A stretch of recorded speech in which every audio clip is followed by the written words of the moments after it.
एक बार की बात है कि यशोदा मैया कान्हा की शरारतों से परेशान होकर उन्हें पकड़ने दौड़ी। इस पर शरारती श्री कृष्ण भागते हुए एक मिट्टी के बर्तन बनाने वाले के पास पहुंच गए।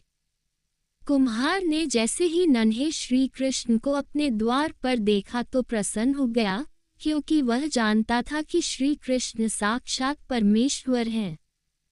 तब कान्हा ने कुम्हार से खुद को घर में कहीं छिपने की जगह देने की प्रार्थना की।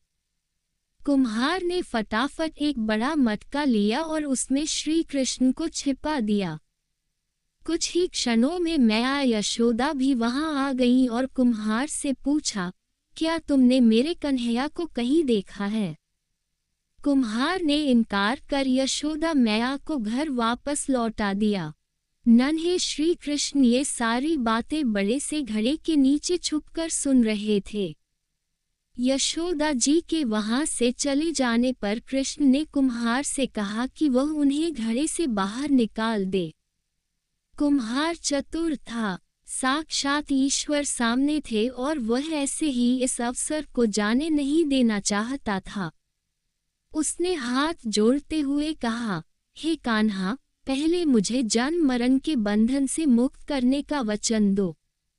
जब श्री कृष्ण ने वह वचन दे दिया तो वह बोल पड़ा, प्रभु मेरे परिवार पर भी यह कृपा करो, उन्हें भी जन्म मरण के बंधन से मुक्त करो।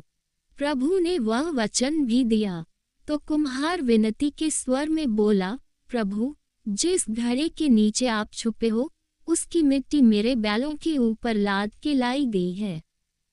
मेरे इन बैलों को भी 84 योनियों के बंधन से मुक्त करने का वचन दो।